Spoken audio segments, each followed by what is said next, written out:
they can do that. They're a team that could challenge for playoffs this season. And I think Rekkles has joined us as well. Hello, Rekkles. Hi. Hi. Jumping in straight to the replay. Yeah, we were just talking about the fact that it was a pretty dicey game in the end versus Astralis. What is your read on what made it so close? Honestly, I'm not even sure what happened this game. I was having a good game, so I knew we were going to win in the end, but stuff was happening on the map, so it became a bit of a scrim, I would say. But I was farming up, and I knew we'd win in the end. We had Tristana Bro. Yeah, exactly. I was in the team with those. I was going to ask, when you have the Tristana and you are doing as well as you were in that game, there is, of course, a certainty. But I think because of the game last week versus sjokz, I definitely also thought, you know, maybe it could still go in the other way for Astralis. So could you talk me through kind of that one loss you picked up last week and what the focus was this week to make sure that there was a better performance in this opening game? I think we just figured out to not give Akali and Lulu and Sin to one team, and Nocturne as well. We gave Nocturne as well, which is not great. So I think we figured that out. But in terms of play, not much have changed. I think we could have won that sjokz game as well if, I mean, I can't speak for everyone else, but I know if I played better, we would have won that game. So to me, we should be 4-0 right now, but I'll take 3-1. It's okay. I mean, 3-1 isn't that bad either, I would say, for sure. No one in the league is undefeated anymore, so you're still sitting up at the top of the table with a 3-1 scoreline. Yeah, exactly. So Rekkles, it was kind of an interesting situation in that a lot of teams in the league went through changes, actually so many between spring and summer, and you with G2 are in the situation where I guess you had a lot of time to look at what happened in spring. You also had the addition of Nelson to the coaching staff. Do you feel that you guys gained a lot, and how did you approach that time that you had, which you don't always have in between splits, and the new coach coming in terms of, you know, being the best you could be at the start of this split? So I think for Nelson specifically, it's just more about very in-depth League of Legends stuff. I don't think he is necessarily someone for us that works on how we function as a team. That I think that's something that already works well. I think we're a good team in terms of how we treat each other and talk to each other and work with each other. So I think Nelson's job description, so to speak, would be to just teach us the game very, very in depth. And that is, to me, the biggest difference that we've made from spring to summer, just having more concepts in mind when we play the game, stuff we want to do in the game, not just everyone having their own ideas, but actually having an idea as a team. And I guess for myself, the time in between spring and summer, I also try to work on just playing more champions. I know now I'm just playing Tristana every game, so that's not really happening. But trust me, I'm working on it. Yeah, so I'd love to ask a follow-up in terms of Nelson. Obviously, yeah, he's someone who's been in the scene since 2012. He has a vast wealth of experience. Could you maybe talk a little bit more about, you know, you say the approach, so how does that work? Do you have a brainstorm session or everyone comes in and says, I would like to try this comp, I would like to try this champion, I think we should work on the early game, the mid game, whatever. How does that happen, and how do you then pinpoint, okay, this is what we're going to work on now going into this week? I think Nelson just kind of watched us play for like 2 weeks and then made up his mind on what we're not so good at, and ever since then we've just been like specifically working on that. Trying to shore up basically all weaknesses we have so that games aren't lost in any way. Like we can always come back and win. Just having like really good fundamentals, playing around Drakes really well, playing around jungle really well in the early game. Something that before we just kind of like not talk about or not think about, maybe even when we're playing, we just kind of play and maybe expect to win anyways. And I think yeah, everyone in the team now knows that's not going to be the case anymore. So now we are trying to just make sure we don't have any holes in our armor, and we are actually, no matter what, kind of going to make it to the later stage of the game, the team fights, where I think we have enough good players, or maybe all of the best players here in Europe, to just win. So yeah, just trying to make it through the game more cleanly and play around Drakes and stuff better, so that we can actually get a chance to show how good we actually are individually. That makes a lot of sense from a team play point of view. I did want to ask you, Rekkles, I've been watching your stream quite a lot in the mornings before the LEC, and a few times you've talked about how you wanted to feel more confident with new champions. Is that part of what you're doing and experimenting with to try and find some confidence that can help your team out in the draft? So for me specifically, I think the biggest change I had to make before starting the split was to play just every champ there is to play.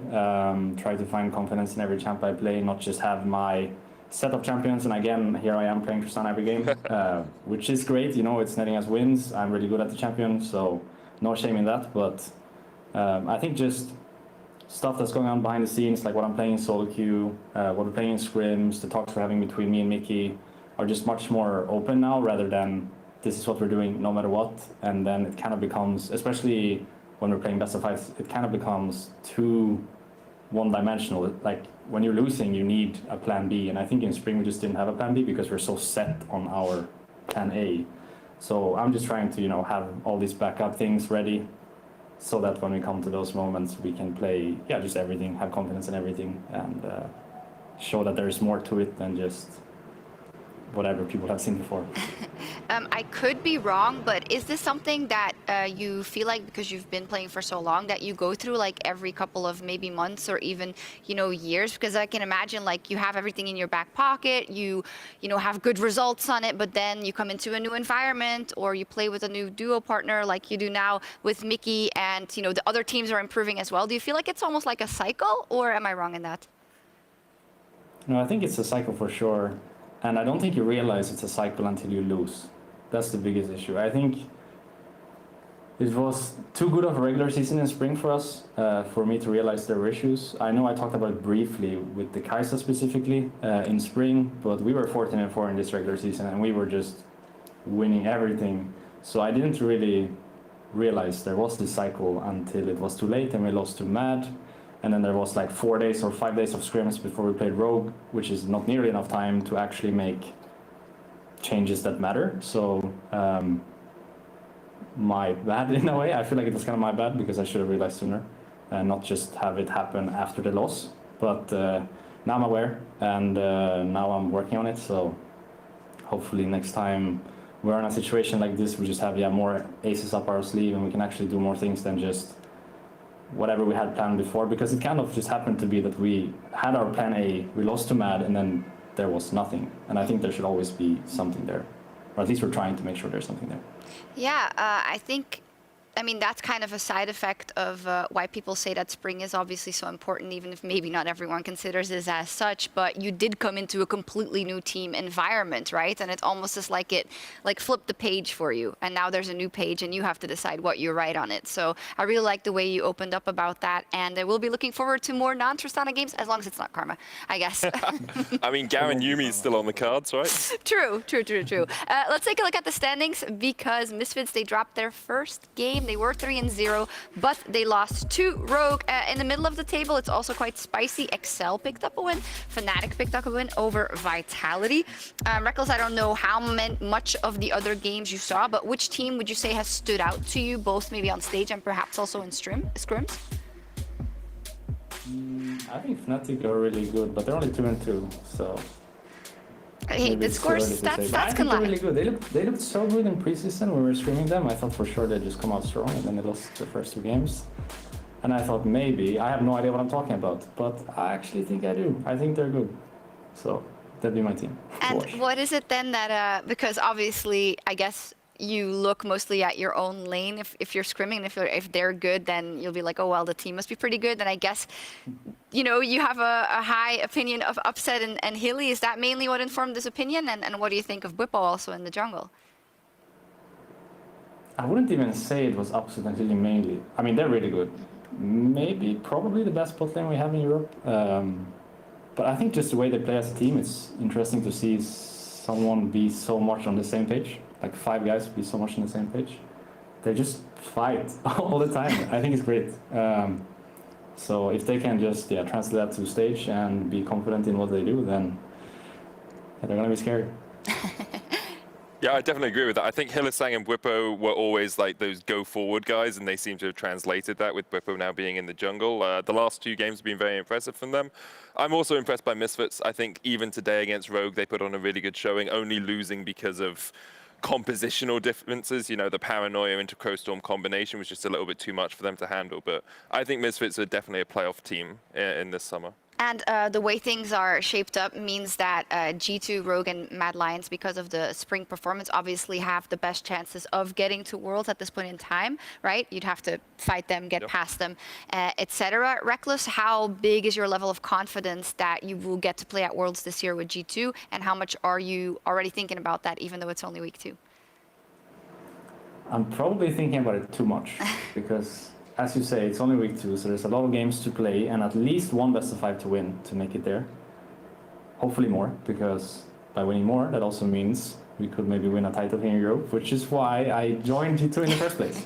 So try not to think about it too much, but obviously I am. It's just so exciting, you know, when you see all the cities we're going to be going to, and you know from being there in 2017 and last year as well how hype everything is over there. It's just, yeah, you want to go. But I think my confidence levels are reasonably high. I think for sure we are top 4, which should be putting us in a good spot for the bracket going to playoffs. But yeah, it's just too early to say. I think just gotta stay strong throughout the entire split. That's usually, to me at least, the most important thing when you're playing these regular seasons, to just stay strong, because there's so many games to play, so many patches to go through, so many weeks to spend together with your team, and if you lose the touch of what you're doing at any point, it's just gonna snowball so quickly. So it's just about staying strong throughout the entire thing, making sure you are present in every moment there is, and then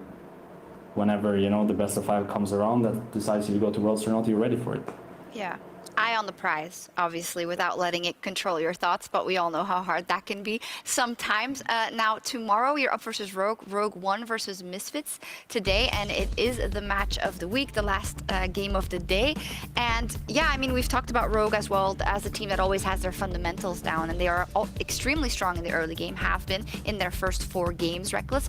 What is your expectation to kind of, or I wouldn't say plan, but are you confident that you can distort their early game and then take the game tomorrow? I would say so. I think they ran the same strategy against us in regular season in spring with, I think they played Caitlyn Morgana trying to just win early game, and they couldn't. And in the first game, I guess it wasn't as bad. Then they were kind of playing like Vayne, trying to farm for late, which didn't work that well either. I think like we should be going into this game thinking we're gonna win. I don't see why we wouldn't. I know we lost to them in the best of 5, but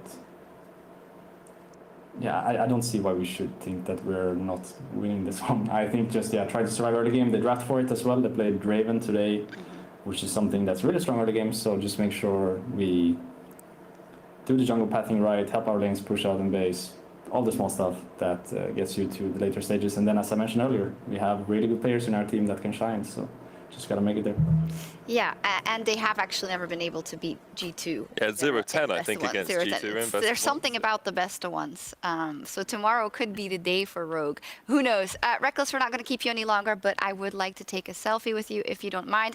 And just say also that we miss you and everyone at the studio very, very much. So we definitely hope that can change quickly. Yeah, hopefully.